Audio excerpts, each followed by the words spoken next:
आज मैं आपसे हिंदी में वाक्य विन्यास के दौरान होने वाली व्याकरणगत अशुद्धियों या त्रुटियों की चर्चा करूंगा। आनक हिंदी में व्याकरणगत दोष कई स्तर पर पाए जाते हैं। भाषा के शुद्ध रूप का नियमन और अनुशासन तो व्याकरण के ही द्वारा होता है। अतः यह आवश्यक है कि हम व्याकरण के नियमों के तहत ही वाक्य विन्यास करें। हम यहाँ कतिपय ऐसी व्याकरणगत भूलों की चर्चा कर रहे हैं जो प्रायः छात्र क्लासरूम में या परीक्षा के दौरान करते हैं। यह टॉपिक एक ऐसा टॉपिक है जो किसी भी कक्षा के स्तर के अतिरिक्त संपूर्ण जीवन में काम आता है। हिंदी में वाक्य विन्यास के दौरान इस प्रकार की व्याकरणगत त्रुटियां हम प्रायः कर जाते हैं। इसमें जो सबसे पहली अशुद्धि होती है वो वचन के स्तर पे होती है। उदाहरण पे गौर फरमाएं। पेड़ों पर कौवा बैठा है। यहाँ पेड़ों पर कौवा बैठा है, कौवा एक है और पेड़ों, तो एक कौवा अनेक पेड़ों पर कैसे बैठ सकता है? तो ये इसका शुद्ध रूप होगा पेड़ पर कौवा बैठा है। इसी तरीके से उसने अनेकों ग्रंथ लिखे। उसने अनेक ग्रंथ लिखे। अनेकों शब्द अशुद्ध है। बहुवचन अनेक शब्द अपने आप में बहुवचन है, इसलिए अनेकों का उपयोग यहाँ नहीं किया जाएगा। इसी तरीके से लिंग संबंधी अशुद्धियाँ भी हम प्रायः हिंदी लेखन के दौरान, वाक्य विन्यास के दौरान करते हैं। हमें यह ज्ञान नहीं रहता है कि कहाँ पुल्लिंग और कहाँ स्त्रीलिंग का प्रयोग करना है। जैसे एक उदाहरण लेते हैं, मुझे बहुत आनंद आती है। इस तरीके का वाक्य विन्यास हम करते हैं, बोलते हैं, जबकि यह शुद्ध वाक्य होगा मुझे बहुत आनंद आता है। देखिए ये दूसरा उदाहरण देखिए। राम और सीता वन को गई। इसमें एक पुरुष है और एक स्त्री है, लेकिन वन को गई तो क्या सीता भी वन को गई? सीता वन को गई, सॉरी। राम भी साथ में गए। राम पुल्लिंग थे, सीता स्त्रीलिंग।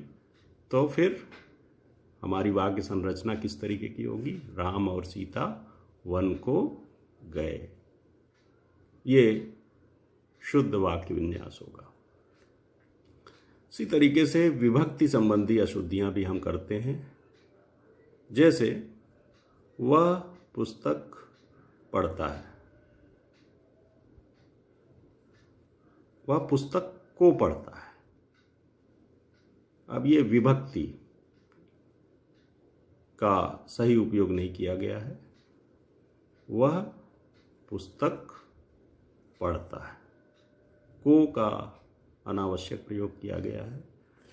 कारकों का उचित प्रयोग और उसका ज्ञान हमें आना चाहिए। वह देर में सोकर उठता है। यहाँ पर में विभक्ति का ठीक उपयोग नहीं है, अशुद्ध उपयोग है। वह देर से सोकर उठता है। इसी तरीके से संज्ञा संबंधी अशुद्धियां भी वाक्य विन्यास के दौरान होती हैं। शेर रेंकता है। शेर रेंकता नहीं है। शेर हमेशा दहाड़ता है। तो शेर रेंकता है, शेर भौंकता है, इस तरीके का उपयोग वाक्य विन्यास में नहीं करना चाहिए।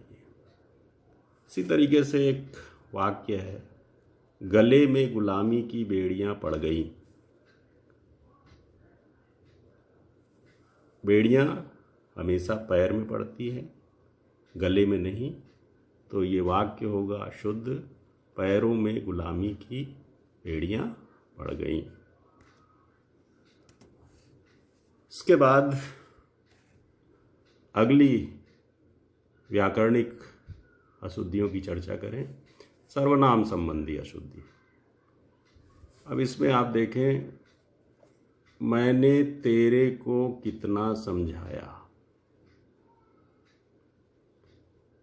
तेरे शब्द का सही उपयोग नहीं किया गया है।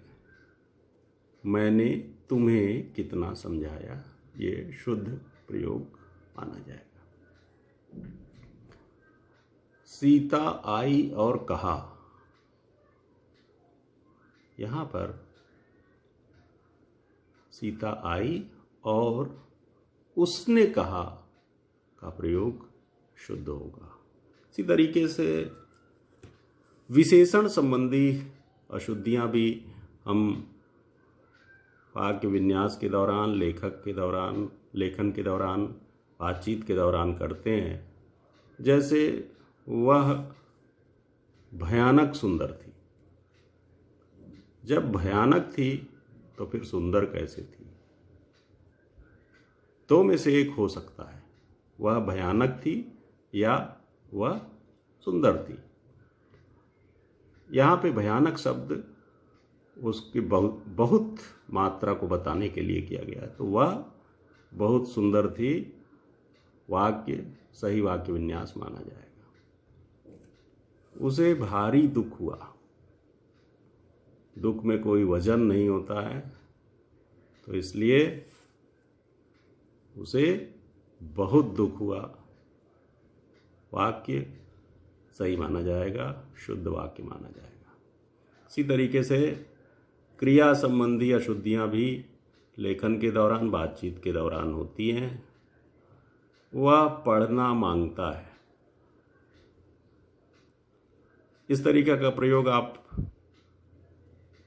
महाराष्ट्र के लोगों में ज़्यादातर देखेंगे। वह पढ़ना मांगता है, वह पढ़ना चाहता है, ये शुद्ध प्रयोग होगा। इसी तरीके से क्या यह संभव हो सकता है, इसका शुद्ध प्रयोग इस तरीके से होगा, क्या यह संभव है। अब कुछ मुहावरों का हम गलत प्रयोग कर देते हैं। जैसे राम पर घड़ों पानी गिर गया। पानी पड़ जाना मुहावरा है, गिर जाना मुहावरा नहीं है। तो राम पर घड़ों पानी पड़ गया, ये शुद्ध वाक्य माना जाएगा, ऊपर का वाक्य अशुद्ध माना जाएगा। इसी तरीके से वह मोहन पर बरस गया। बरस गया, बरस पड़ा, तो ये शुद्ध वाक्य क्या होगा, वह मोहन पर बरस पड़ा। एक अन्य प्रकार की अशुद्धि होती है क्रिया विशेषण संबंधी अशुद्धि। अब यहाँ देखिए, उदाहरण के माध्यम से समझाने का प्रयास इस पाठ में किया गया है। ये शिव लगभग दौड़ रहा था। लगभग दौड़ रहा था, शिव दौड़ रहा था। लगभग शब्द का निरर्थक प्रयोग यहाँ पे किया गया है, तो शुद्ध वाक्य होगा शिव दौड़ रहा था। इसी तरीके से सारी रात मैं जागता रहा, गलत प्रयोग है, मैं सारी रात जागता रहा। तो क्रिया विशेषण संबंधी अशुद्धियों पर हमें विशेष ध्यान देने की जरूरत होती है। विपरीत शब्दों के प्रयोग संबंधी अशुद्धियां भी वाक्य विन्यास के दौरान हमसे जाने अनजाने हो जाती है, कुछ शिक्षा का अभाव, कुछ व्याकरण का अभाव और कुछ हमारी लापरवाही। इन तीनों के कारण ही इस तरीके का प्रयोग होता है। जैसे वह शायद अवश्य आएगा। भाई जब यहाँ संशय है आपको, शायद और अवश्य, यहाँ आप एकदम कन्फर्म कह रहे हैं कि आएगा, तो दो में से एक ही होगा। या तो वह शायद नहीं आएगा या वह अवश्य आएगा। तो इस वाक्य का शुद्धिकरण जब हम करेंगे तो इस तरीके से हो जाएगा कि वह अवश्य आएगा। एक वाक्य प्रासंगिक भी है, कोरोना खत्म होने की आशंका है। भाई खत्म हो जाएगा तो बड़ी अच्छी बात है, इसकी आशंका क्यों होना चाहिए? कोरोना खत्म होने की संभावना है। शुभ शुभ बोलिए, बहुत जल्दी कोरोना समाप्त हो। विरामगत अशुद्धियाँ, ये अशुद्धि भी कॉमन है। हिंदी में बहुत सारे विराम चिन्ह हैं और उनका हम सही प्रयोग नहीं जानते हैं।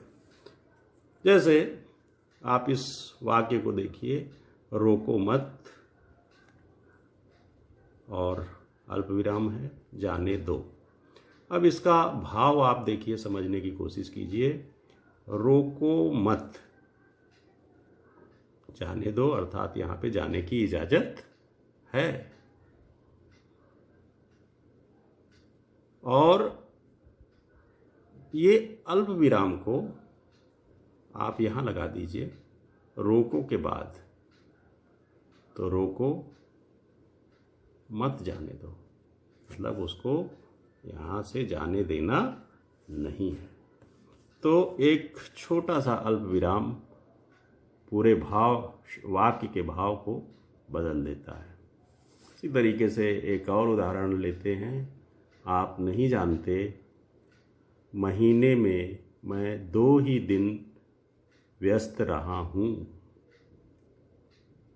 इसमें इस तरीके से हो जाएगा, आप नहीं जानते, फुल स्टॉप, जिसको पूर्ण विराम अपन हिंदी में बोलते हैं, महीने में मैं 2 ही दिन व्यस्त रहा हूँ।